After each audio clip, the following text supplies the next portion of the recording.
Il y a 2 jours, lorsque j'étais dans le métro aux alentours de 20h ou 20h30, j'ai vu devant moi une dame qui luttait contre le sommeil et qui s'endormait, par phase, pour faire des micro-siestes, visiblement exténuée de la journée passée. Elle s'est réveillée avec difficulté, juste pour prendre son changement, comme si elle avait internalisé le moment où la somnolence était possible pour distinguer ce moment de celui où il fallait y résister. Cette dame a donc pris sa correspondance et moi j'ai projeté sa vie.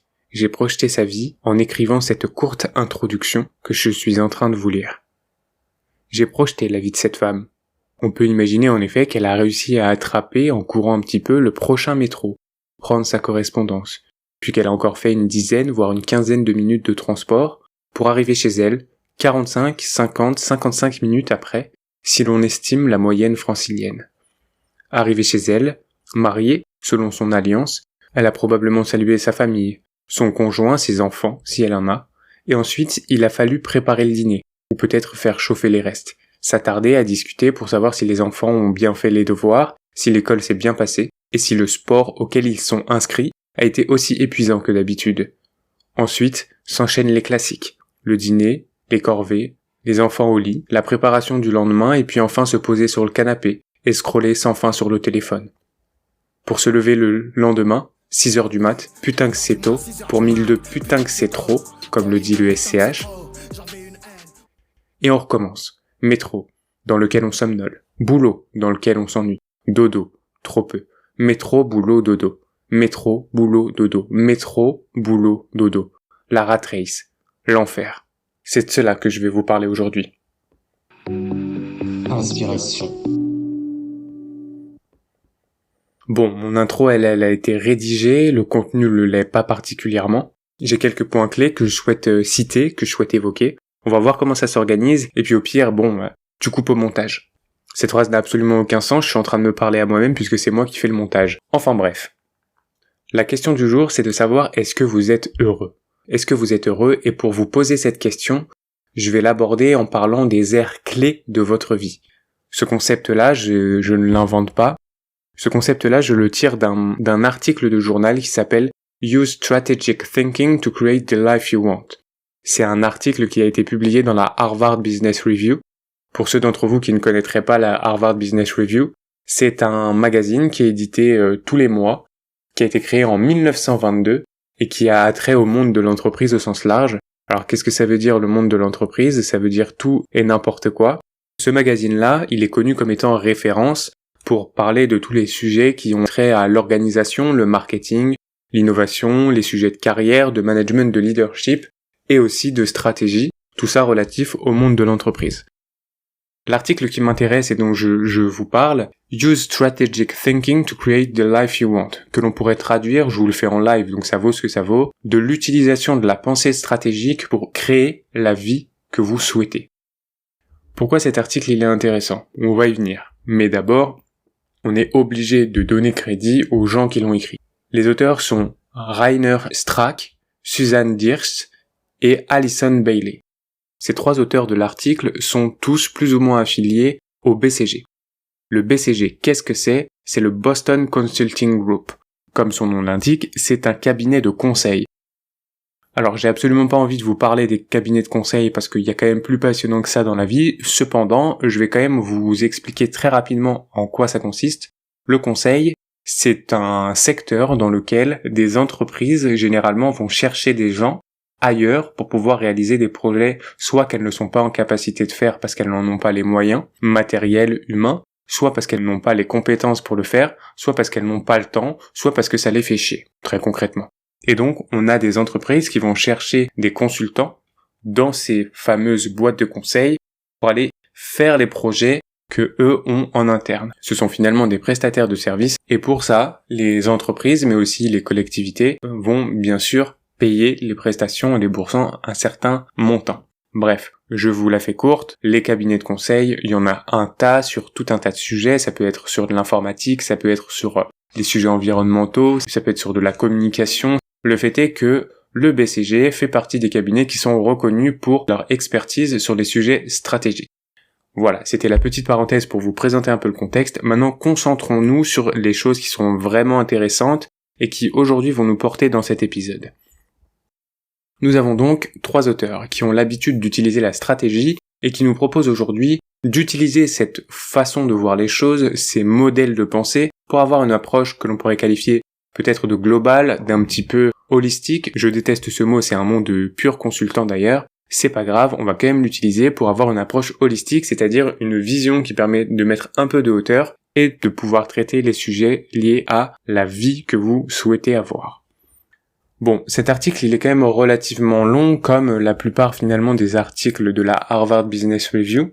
On va aller directement à ce qui nous intéresse. En fait, le parallèle qui a été fait par les auteurs ici, c'est que les auteurs, ils ont pris la stratégie d'entreprise et ils ont essayé de trouver des équivalents dans la vraie vie, dans le vrai monde, donc ce qui compte vraiment, c'est-à-dire l'être humain, à savoir quelles sont les choses qui me portent, quels sont les objectifs que je vais associer. Voilà, c'est un peu cette idée-là qu'ont eu les auteurs de transvaser, de transformer, de faire des analogies entre ces deux thématiques que sont la stratégie d'entreprise et ce qu'ils ont appelé la stratégie de vie. À nouveau, le but pour moi, c'est pas de vous faire un détail de tout ce que contient l'article. Si ça vous intéresse, je vous invite à aller le lire et puis on mettra très probablement le lien dans le descriptif de l'épisode. Mais maintenant, on va vraiment se concentrer sur ce qui m'intéresse. La question de départ, c'était de savoir est-ce que vous êtes heureux. Et pour ça, on a déjà plusieurs outils. On a déjà évoqué l'ikigai avec Gaëtan. Là, on va se concentrer sur les aires clés de vie, les aires stratégiques de la vie. Les auteurs ont identifié 6 aires stratégiques. Je vais vous les citer. La première aire, c'est celle de la relation. La deuxième, c'est celle du corps, de l'esprit et de la spiritualité. La troisième, c'est celle de la communauté et de la société. La quatrième, c'est celle qui est relative à la carrière, à l'apprentissage et aux finances personnelles. La cinquième, c'est relatif à tout ce qui est intérêt, hobby et divertissement. Et enfin, la sixième, c'est tout ce qui a trait à ce que l'on pourrait appeler les soins personnels. Ne vous en faites pas, vous êtes paumé, c'est normal parce que tout ça, ça veut rien dire. On va maintenant décliner en différentes unités chacune de ces aires stratégiques. Je reprends au tout départ. Au tout départ, nous avons la question des relations. Comment on décompose les relations ? Les relations, selon l'article à nouveau, peut se décomposer de plusieurs façons. On a les significant other, autrement dit, votre partenaire, votre moitié. On a évidemment tout le temps que vous passez ensemble, les dates, comme on dit maintenant, les rendez-vous, et tout ce genre d'activités que vous pourriez faire à deux. Ensuite, nous avons la question de la famille. Donc, c'est le temps que vous passez avec vos enfants si vous en avez, avec vos parents, avec vos frères, vos sœurs, vos cousins, et tutti quanti, comme disent les Allemands, bien sûr. Et enfin, nous avons la question de l'amitié. Et ça, c'est toutes les activités et le temps que vous passez avec vos amis. Tout ça, tout ce que je viens de citer, ça représente l'ère stratégique numéro 1, celle des relations. L'ère stratégique numéro 2, je parlais de corps, d'esprit et de spiritualité. Bon là c'est assez évident, on va avoir tout ce qui est santé physique, l'exercice, le sport, éventuellement les soins que vous avez en termes physiques s'il y a un besoin là-dessus.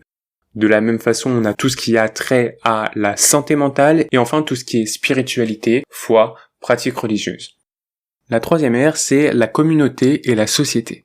La communauté et la société, c'est par exemple le temps que vous passez en tant que volontaire dans des associations. Mais ça peut être aussi l'activisme ou encore votre appartenance à des clubs, à des associations locales. Ça peut être même votre engagement profond pour participer et organiser la fête des voisins avec vos voisins que vous adorez et qui ne vous réveillent pas du tout tous les week-ends. Tout ça, c'est communauté et société. L'ère numéro 4. L'ère stratégique numéro 4, carrière, apprentissage, finance. Bon, là c'est assez évident. Carrière, c'est la carrière, c'est votre travail. L'apprentissage, c'est tout ce que vous allez prendre à la fois si vous êtes encore étudiant, donc toutes les classes, mais aussi toutes les formations supplémentaires que vous pourriez prendre si vous n'êtes plus étudiant. Et enfin, tout ce qui est relatif à vos finances. Donc ça va être vos investissements, ça va être la planification financière. Pareil, il y a des sujets à traiter là-dessus. Si vous voulez et si ça vous intéresse, n'hésitez pas à nous le dire en commentaire et à nous envoyer des messages pour nous en faire part.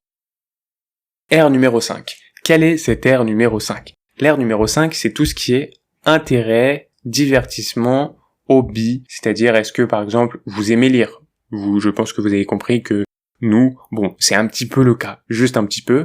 Ça peut être donc la lecture, ça peut être aussi est-ce que vous avez une collection. Je dis n'importe quoi, peut-être que vous êtes numismate, et ça c'est incroyable d'être numismate. Numismate, c'est ceux qui collectionnent les pièces.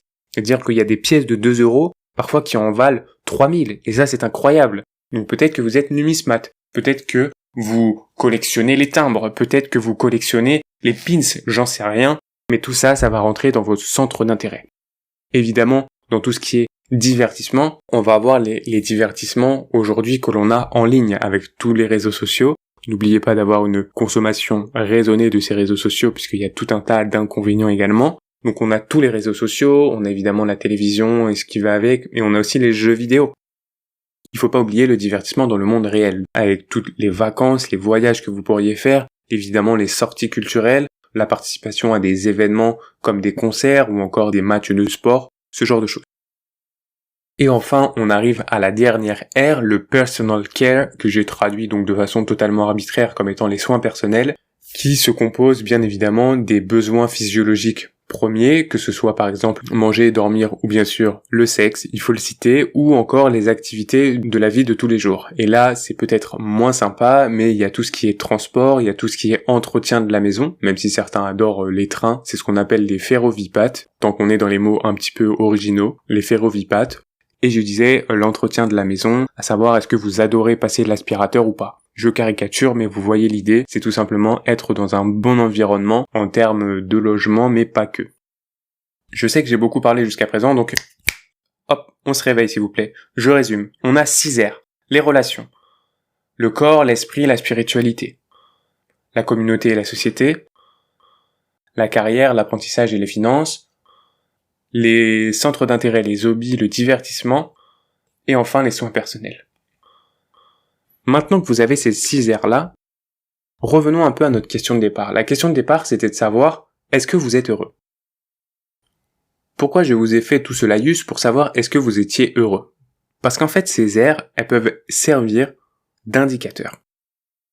Si vous deviez par exemple noter votre vie sur 10, ou sur 5, ou sur 4,5 si vous êtes un peu chelou, peu importe. Si vous deviez noter votre vie, il peut être intéressant de se dire, je prends les 6 R que je viens de vous citer, avec toute la description que j'en ai faite, et je me dis, sur l'ère stratégique qui est relative par exemple à la communauté et la société, je me mettrai telle note. Bon, ok, je me mets telle note, je me mets 2,7 sur 4,5. Ça fait des notes très cheloues, mais admettons. Ça vous donne un premier niveau d'interprétation de comment vous évaluez votre vie. Par contre, il y a un truc qu'il faut faire, c'est que cette note-là seule, elle veut pas dire grand-chose. En fait, un truc tout bête, mais chacune des R n'aura pas la même importance pour tout le monde. Moi, par exemple, peut-être que je me dis, la communauté et la société, c'est bien marrant, mais je suis un loup solitaire, je déteste l'être humain, je veux être isolé et ne voir personne dans ma vie. C'est un peu triste, mais ça peut arriver. Dans ce cas-là, communauté et société, ce sera peut-être pas l'endroit où je souhaiterais avoir la note la plus haute, en termes d'importance. Et là, j'introduis un nouveau concept. On a ces 6 R-là. Maintenant, ces 6 R-là, il serait intéressant que vous les classiez en termes d'importance. Est-ce que communauté et société, pour vous, c'est très important? C'est-à-dire que, admettons, vous faites une petite matrice, vous avez un axe des ordonnées, donc vertical, avec l'importance. En fonction de est-ce que le sujet est très important ou pas, vous allez mettre plus ou moins haut. Ensuite, on a cette fameuse notation que j'évoquais à l'instant. Et là, c'est la question de la satisfaction. Est-ce que en termes de communauté et société, vous êtes plus ou moins satisfait?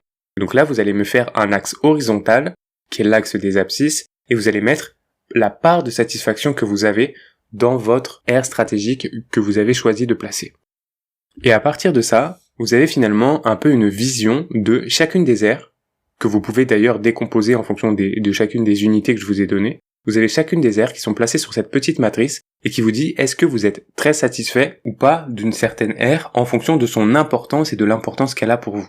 Évidemment, une aire pour laquelle l'importance sera très haute et la satisfaction très basse, elle se trouvera dans le cadran en haut à gauche de votre matrice et donc ça poserait un problème. Et là, il faudrait travailler sur la satisfaction pour faire en sorte que la petite bulle qui représenterait l'aire stratégique se déplace de plus en plus vers la droite tout en restant très haut dans l'importance.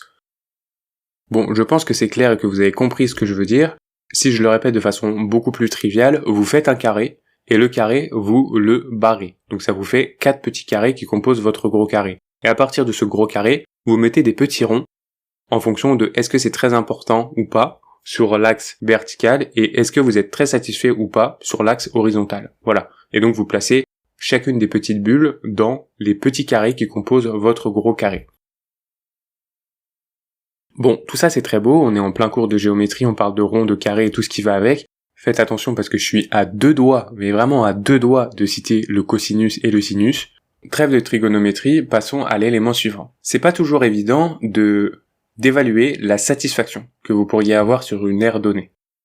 Dans ce cas-là, comment on fait? Déjà, la première étape, ça peut être de faire un petit travail d'introspection, de se questionner sur soi-même. Mais si vous voulez une approche qui soit un peu plus concrète, vous pouvez essayer de prendre chacune des aires stratégiques et de lister, comme je l'ai fait au départ, les différentes unités. Et dans chacune de ces unités, vous pouvez estimer un niveau à partir duquel vous seriez satisfait et voir est-ce que, en l'état actuel des choses, vous êtes satisfait par rapport à cela. Je vous donne un exemple parce que je sens que je recommence à vous perdre encore une fois. Concentrez-vous s'il vous plaît. Prenons l'aire numéro 2. Corps, esprit, spiritualité. Peut-être que dans cette ère-là, il est très important pour vous de faire du sport de façon très fréquente. Aujourd'hui, c'est un truc qui est important, donc très haut dans votre cadran. Cependant, vous n'êtes pas très satisfait, mais vous souhaiteriez savoir à partir de quand vous seriez satisfait. Peut-être que l'objectif, c'est de faire 4 séances de sport par semaine. Vous vous mettez cet objectif-là, 4 séances de sport par semaine, et vous regardez, alors aujourd'hui on est dimanche, admettons, est-ce que j'ai fait mes 4 séances de sport par semaine? Ah bah non, parce que lundi, en fait, j'avais un empêchement, il y a les transports, je sais pas quoi, j'ai loupé mon cours. Ok, super, ça fait une séance en moins. Ah oui, mais mercredi, en fait, voilà, il y a Églantine qui m'a appelé, on est plutôt allé boire un verre. Ok, ça fait plus que 2 séances. Est-ce que vous avez fait vos 2 séances? Admettons que vous n'ayez fait que vos 2 séances. Bon, c'est déjà un bon début. Par contre, selon votre propre objectif, vous souhaiteriez en faire 4 par semaine. Donc, comme vous n'en faites pas 4 par semaine, vous vous mettez que vous n'en faites que 2, et donc ça vous donne un niveau à partir duquel vous savez que vous êtes satisfait. Plus globalement, vous pouvez décliner sur cette même aire stratégique les différents items finalement qui vous intéressent, que ce soit le sport que je viens de citer, que ce soit par exemple sur la question de la santé, le nombre de fois où vous prenez des rendez-vous chez un médecin pour faire des checks réguliers, etc., etc. Et à partir de ça, vous évaluez en fait l'ensemble de l'aire stratégique et donc vous êtes capable de mettre dans votre petite matrice en carré les petits ronds en fonction de comment vous vous sentez à l'instant T et comment vous souhaiteriez avancer pour la suite. À noter également, ce que je n'ai pas encore dit, c'est que ces différentes aires stratégiques peuvent avoir une importance qui varie au cours du temps, bien évidemment. Là, vous faites un peu un audit de votre vie à l'instant T, comment vous vous sentez sur une aire donnée, comment vous estimez les choses. Évidemment, ça change au cours de la vie, et on peut même, et j'emprunte là le concept à Elliot Meunier, qui fait un travail assez intéressant que je vous invite à regarder si vous ne le connaissez pas, vous pouvez essayer de fonctionner en phase de vie. C'est-à-dire que, à l'heure actuelle, vous vous trouvez dans une phase de vie, par exemple, où l'ère des relations et l'ère, par exemple, de la carrière et des finances vont être les plus importants, et que peut-être l'ère du divertissement va être moins importante. Et en fonction de ça, vous êtes capable de placer dans votre ère de vie actuelle les différentes aires sur votre petite matrice, et évidemment, en parallèle, d'estimer votre satisfaction. Bon, évidemment, cet audit de vie, il est bien beau, mais cette utilisation de la pensée stratégique, évidemment, c'est un outil, hein. On a un peu de recul, on prend le temps de la réflexion. C'est un outil. C'est-à-dire que il est statique. C'est pour ça que je vous parlais des phases de vie, pour avoir une approche un peu plus dynamique de cet outil-là. Et puis, il faut pas le faire tous les vendredis soirs, évidemment, hein. On réfléchit un peu plus sur le long terme, et on se dit peut-être qu'on en a besoin à un instant donné dans notre vie, peut-être après un changement de voie dans la carrière, peut-être après un diplôme, peut-être après une séparation, etc., etc., etc. Donc c'est à vous d'utiliser cet outil-là de façon intelligente et finalement de façon mobile pour pouvoir avoir une orientation et essayer d'avoir une vision plus long terme des objectifs de vie que vous avez. C'est pour ça que je parlais au départ de vous questionner sur est-ce que vous êtes heureux? Ce que je vous ai présenté aujourd'hui ne va pas vous rendre heureux, ça va juste vous donner un état, un bilan, une photo de comment vous estimez les choses et comment vous sentez les choses à l'heure où vous le remplissez et à l'heure où vous le faites. C'est vraiment un outil qui permet un questionnement. Tout à l'heure, je parlais d'introspection. Je pense que c'est la meilleure solution. C'est-à-dire que cet outil-là est la première étape d'une introspection plus profonde. Et j'évoquais un peu plus tôt également la question de l'ikigai. Cet outil est finalement une porte d'entrée qui vous mène vers des réflexions comme celles que peuvent porter l'ikigai, puisque elles vous permettent d'avoir une vision plus globale sur une vision long terme de votre vie, sur une vision des valeurs et des choses qui vous animent. Et finalement, c'est en utilisant tous ces concepts et tous ces outils que vous amenez la remise en question. Et la remise en question, elle est importante, elle est essentielle pour pouvoir savoir ce que vous voulez et si les actions que vous entreprenez au jour le jour vous correspondent, vous conviennent et finalement vous rendent heureux. Écoutez, j'arrive à la fin de cet épisode, j'espère que j'ai été clair, j'espère que je vous ai pas trop perdu, j'ai quand même fait des claquements de doigts et tout pour vous rappeler à l'ordre, donc bon, j'ai fait ce que je pouvais. Blague à part, quand j'ai vu moi cet article-là, je me suis vraiment dit que ça pouvait être intéressant de vous le partager. N'hésitez pas à me dire ce que vous en pensez, bien évidemment. Si vous l'utilisez, faites-nous en part, ça sera toujours intéressant de savoir que ça vous a été utile de vous partager ce genre de concept-là. Pensez à vous abonner sur les différentes plateformes de podcast. On est sur Spotify, Deezer, Apple Podcast et d'autres. Donc n'hésitez pas à vous abonner et surtout à activer les notifications. Si l'épisode vous a plu, évidemment vous nous mettez les 5 étoiles, c'est un tout petit geste mais qui nous soutient beaucoup dans le travail que l'on vous propose avec Gaëtan. Autrement, et j'espère que mon élocution et ma voix n'ont pas été trop mauvaises, parce que j'ai un peu mal à la gorge, j'ai failli tousser 1 milliard de fois et... bah voilà, j'ai failli tousser 1 milliard de fois et me dessécher environ 1 milliard d'autres. Bref, je commence à vous raconter ma vie, donc je pense que c'est le bon moment pour arrêter et puis pour vous dire à très vite pour un nouvel épisode d'Inspiration. Inspiration.